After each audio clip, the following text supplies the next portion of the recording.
It's day 2 of our little trip to Ireland, but this is a special day because we're about to meet literally a golfing legend. Who are we meeting? We're meeting this man. Turn the shoulder and move the weight. That's so, look at that. When you hit him like that, this is how you walk to the next one. I'm playing in Texas, in Kentucky in America, and I win the tournament 3 times in a row. So now I go to the press. The guy says to me, "You seem to be driving the ball better. What do you like about your drive?" I said, "Well, the grip this, the kick point is here. I've got it set with a slight draw. It's flatter, etc." And I did say that. I said, and there are 40 press guys there. If I had to choose between this club and my wife, I'd miss her. The next day, headlines in the paper. So I go to the gym and I come back and my wife's hiding in the cupboard, and I walk in the bedroom and there's my driver on the bed. No. With a note, "You've chosen your new mate. May you hit it long and straight." That means I won't be at the gate. We are inclined to get paralysis of analysis with golf because there's never been a swing takes 1 second from there. There've probably been 2 million words written about that 1 second. Think about it. I'm staying at a place up the road here, and there's an old book the man must have written 60 years ago, and I'm listening to the things he wrote about the swing. Fascinating. But the things that have been written and the coaches that are teaching. A lot of guys are going to coaches and having their swings ruined. Let's take a man who was going to be, may still be, but not yet, it's not done yet, who's going to be the greatest player that ever lived. I mean, Tiger Woods. Here's a man who wins all those majors and then doesn't win a major for 11 years. Now when he comes back, he goes to coaches and his swing was perfect. He won the US Open by 15 shots, not 5, 15. You think if he left his swing and never had a lesson, he would have won 22 majors. No question, at least. Now he goes to guys who really would struggle to break 85 at Augusta, the Masters, and has lessons from them, and doesn't win for 11 years. So the swing, you've got to be very careful who you go to for a lesson. How many great teachers are there? Oh, that's debatable.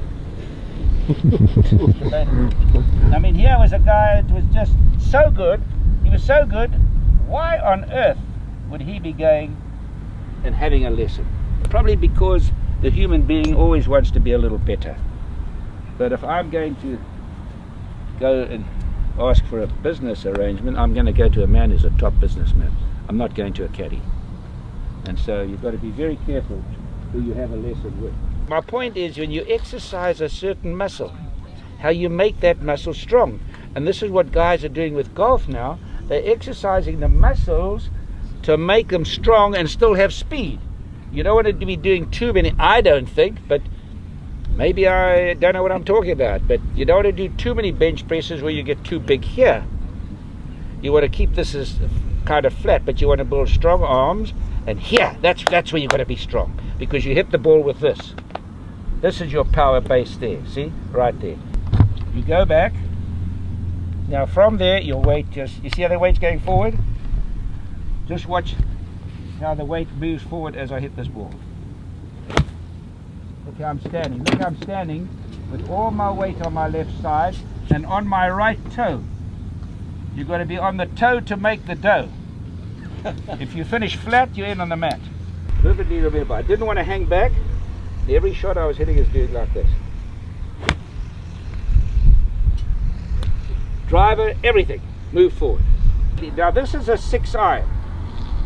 Now this is why I'll show you why PXG golf clubs are so good. You must excuse me if I don't hit the ball well to start with, because I'm not exactly warmed up, and we warm up for an hour. But watch this, this is a 6-iron. That's so straight I've got to lead over sideways to see the flag.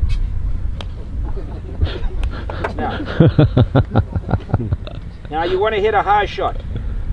Now in my prime, I don't want to talk before I'm ready, but what's the height of this now? Watch this. Now there's a normal height, okay? That, I would say that's on the lowest side, right? Now you play a green that's hard, or you're playing a shot downwind on a links golf course and you want the ball, you stop. Look at that. You take this club, I'm doing it a bit early, put it in the divot like that. Now that, you couldn't hit an iron out of there. Now you chop this out.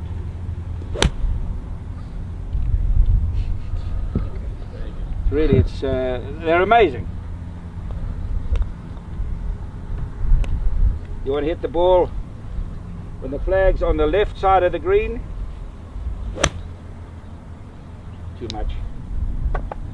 But what I'm trying to tell you, when the ball's on the left side of the green, you've got to hit the ball with a little draw. See that? You don't aim at the flag. You'll never see any pro. Well, let me rephrase that. You'll see very few pros trying to hit the ball straight. Because if you hit the ball straight, it's a fluke. You can stand here and hit 10 balls right to left, and you can hit it 10 to left. Now there's a slight right to left wind here, so this will be pretty straight. Without a wind, this would be a fade. So the flag's on the right side of the green. Yeah, that's cutting. This, yeah. Even into that wind. So, I don't know if you guys can do that, but that's something that will really, there are two things that today that I'm going to tell you that is really going to help your golf, and that's if you can move your weight forward, and the other thing when you're putting, this I know you can't do, that you take a ball and you put a little black dot on the ball, and you place the ball on the green before you putt it. That's where you put the dot, because that's where you hit the ball. You don't hit the ball there or there, there.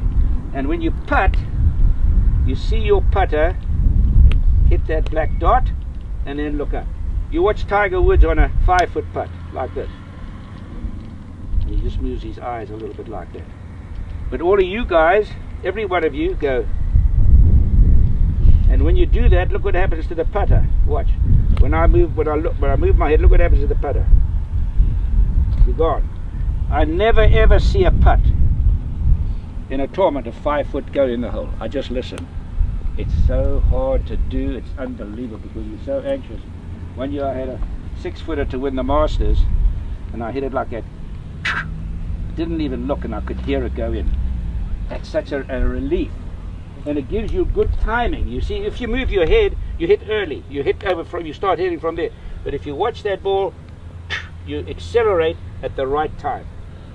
So if we can get those two things done today without giving you paralysis of analysis, that'll be a help.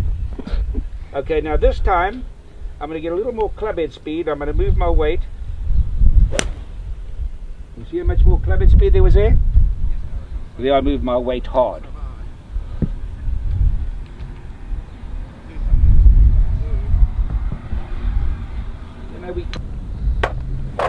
So here's a driver now, similar move. Okay, just watch. All I'm thinking about is just moving that weight forward. Now that's the flight I like. Of course the range ball doesn't go, but look how I'm standing. Look at all my weight. Look at my here, the whole lot. If you finish there, often when you hit a bad shot, just look down at your legs and you'll see that. That means your weight's on your right side.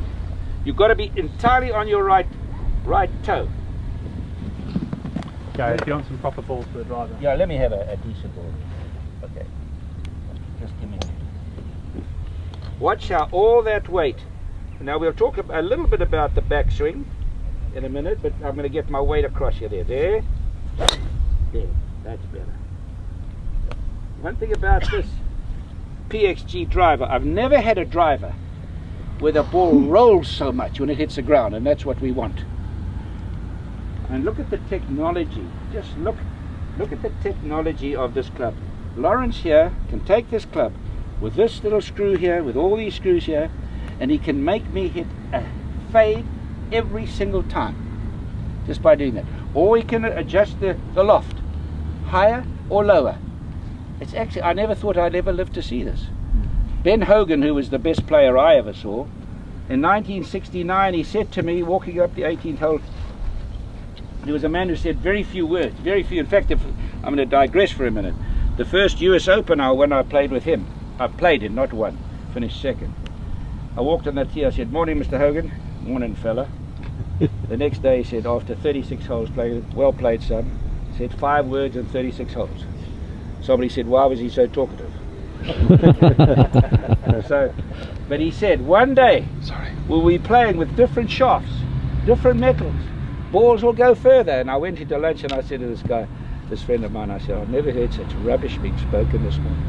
But he was so right. He could see that into the future. And where we're going, I don't know. I think the game of golf is going to be ruined. A guy like Koepka already could drive. He can drive 8 greens at St Andrews. On a calm day, he can drive 8 greens at St Andrews. So where are we going? You're going to have to slow the ball back for the pro, not for you guys. You guys should be able to use anything you like to have fun. Don't stop you guys from using this putter, because some guys have got the yip so badly they can't putt at all. They can't hold a putt from here. I've got a friend who cannot hold a putt from there. In fact, most of the times he 3-putt from there. So he puts this here now, and now he can putt. So what do you want to stop him playing for? You want him to have fun. But for pros, no anchoring.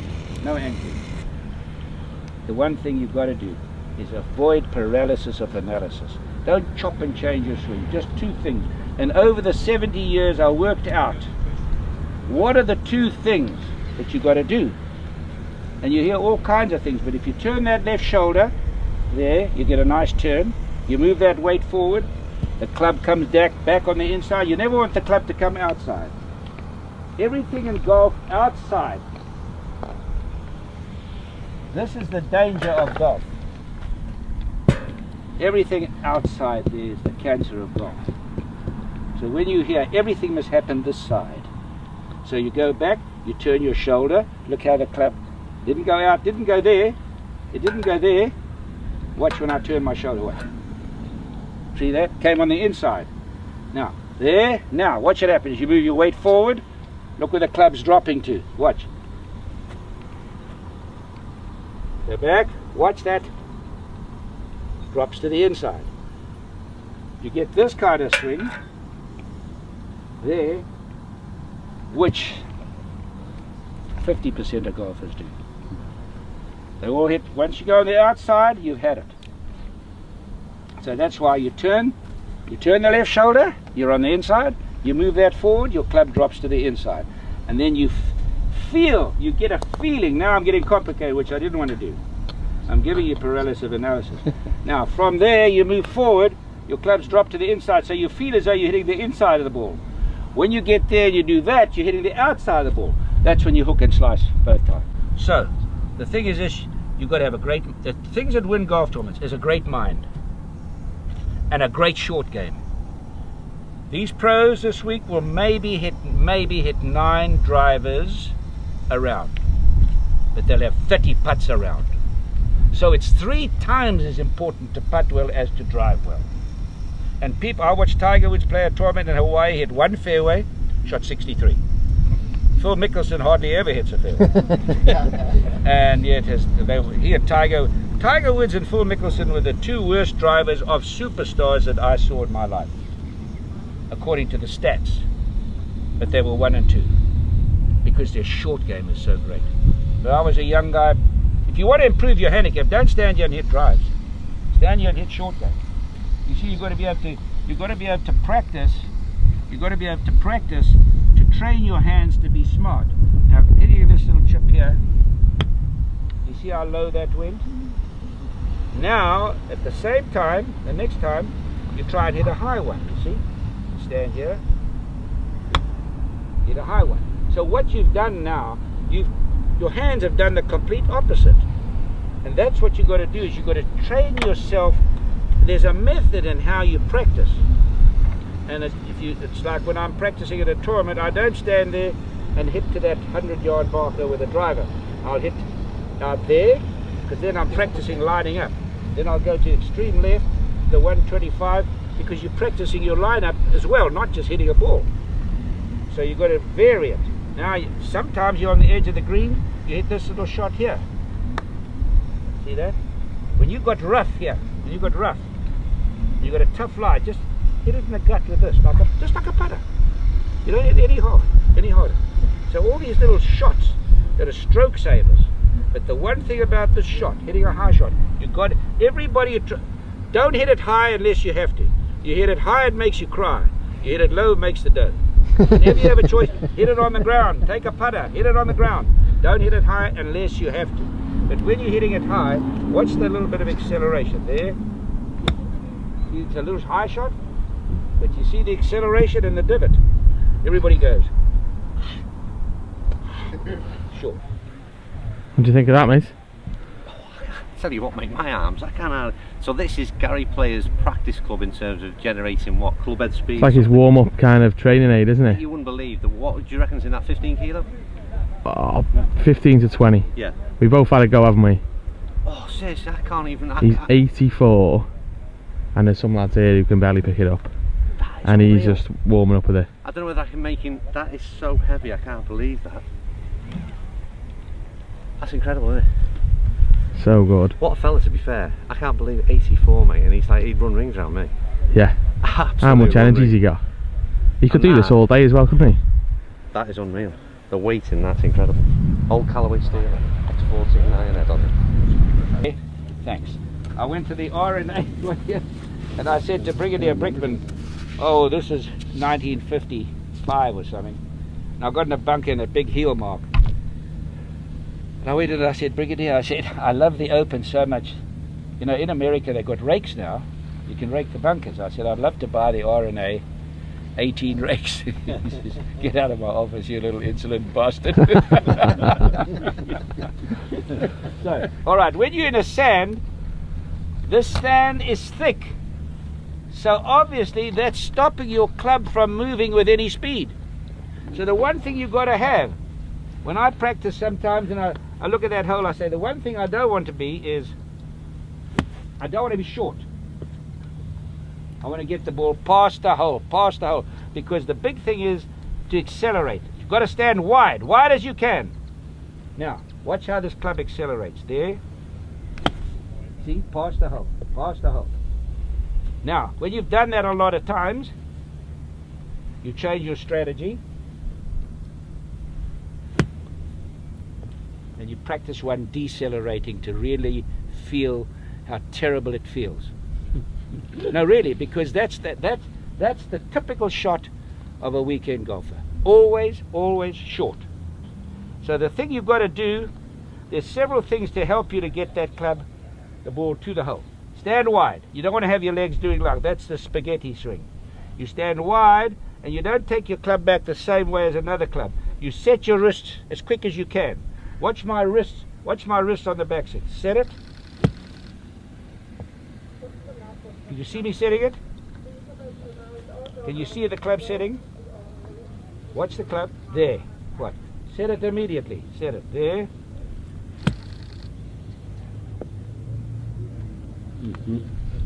Now, that's the first thing you do. Two things. You stand wide. Set the club as quick as you can. Now, watch my head. Watch my head. It's like that putt.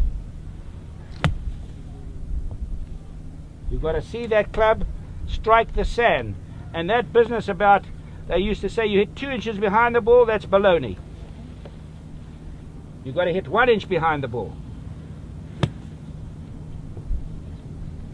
1 inch behind the ball. I hope you can remember all these things. Stand wide. Cock the wrist. Of course, you'll go and practice these one at a time. Now, watch this shot. That's the best one I've hit. Oh, yeah. Because that's 1 inch behind the ball. But I forgot to tell you, when you want to hit the ball high, you must strengthen your grip. I'll give you a lot of things to think about now. There, see that? There, for a high shot. Because now, if you put your grip there, there's not a lot of loft on the club. Now watch when I do this. It makes the club a lot more loft. If that's, imagine your club face is your hand. If you put it there, there's the club face. If you do that, you shut it. If you do that, you open it. So you want to hit it high, so you put that grip there. Let's see if we can end up with a nice high shot with some. Not good enough. Not good enough. Now, watch my hip here. Watch my hip. I'm going to move it forward, but at the same time, it's going to rotate. There. Look at my hip here. Look here. See where it's aiming? Look. Left of the fairway. Left of the fairway. So it's a combination. But what you see, you don't want to start. That'd be very hard for you guys to stand here and say there and then there. So what you do is you make your first move to the left, and now watch the finish of the swing. See, and finish with balance. Watch there. See the balance? Great shot. Look at my hips, completely rotated. See I'm standing? That feels nice that way.